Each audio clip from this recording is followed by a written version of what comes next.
Somewhere between the Bahamas and Florida, 1994. 4 days from home. The little boat was falling apart. The seams between the sides had cracks in them. The engine rattled in its mounting, constantly weakening the bolts that held it in place. Even the benches were coming loose.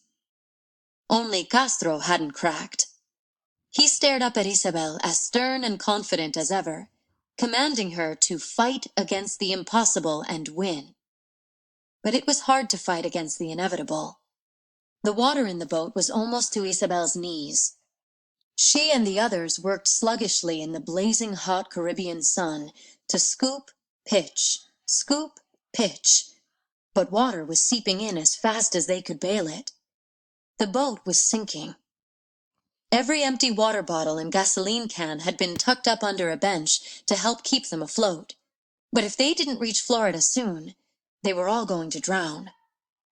Fight against the impossible and win, Isabel told herself. When are we going to get there? Ivan whined. Mañana, Lito said wearily. Mañana. Suddenly, Isabel's grandfather stopped bailing water. He sat up straighter, like he was looking at something in the distance. Mañana, he whispered. Lito? Isabel asked. Her grandfather blinked and his eyes found her again. Was he crying? Or was it just sweat and seawater? It's nothing, Chabela. Just a memory. Something I haven't thought about in a long time. Isabel's grandfather gazed around the little boat, and his eyes suddenly looked sadder, Isabel thought. She would have crawled over and hugged him, but there was no room to do it without 3 people getting up and moving for her to get there. Don't stop bailing, Señor Castillo told them from where he lay in the bottom of the boat. Maybe you could help, Papi told him. I'm recovering, Señor Castillo argued. I can barely move in this heat. Besides, I don't see you bailing. I'm tending to my wife, Papi said, who's really sick. Ever since the Bahamas, something had come over Isabel's father. He'd been more attentive to Mommy, more focused on her than anything else. Nobody else noticed, but Isabel did. She'd seen him hold her hand, watched him gently move her hair out of her face, heard him whispering that he loved her, that he needed her. Things she had never seen or heard him do before. Are you saying my father is faking it? Louise challenged.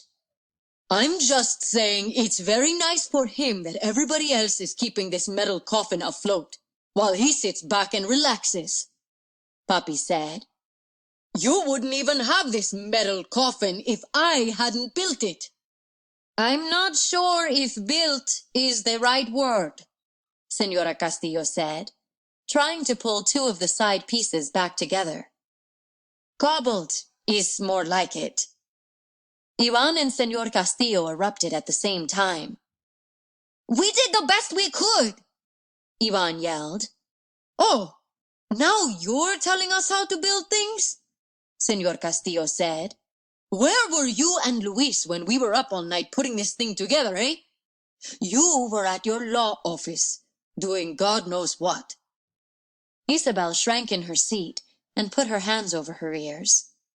She hated when her parents argued like this, and now everyone on the boat was mad at each other.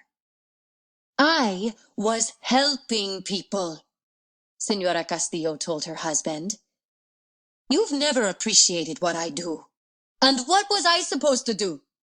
Luis threw in. Tell my police commander I had to stay home and build a boat so I could escape? All of you, stop it! Amara yelled from the back of the boat. Right now! You're acting like children! Everyone fell quiet and looked appropriately chastised. I think it's time for a water break, Amara told them. Isabel, will you hand out the bottles? It was a little earlier than their rationed water break, but none of them complained. The clear, delicious water was the best thing Isabel had ever tasted, and it settled them all down like mother's milk for a baby. "We're all hot, and we're all tired, and yes, we're sinking," Amara said. "But if we lose our heads, we're only going to die faster. We can resolve this." "She's right," Isabel's father said. "I'm sorry." "I'm sorry too," Señor Castillo said. "I should be helping. Only if you're up to it," Papi said, and he sounded like he meant it. "The boat is falling apart, though," Ivan said. "We're taking on too much water.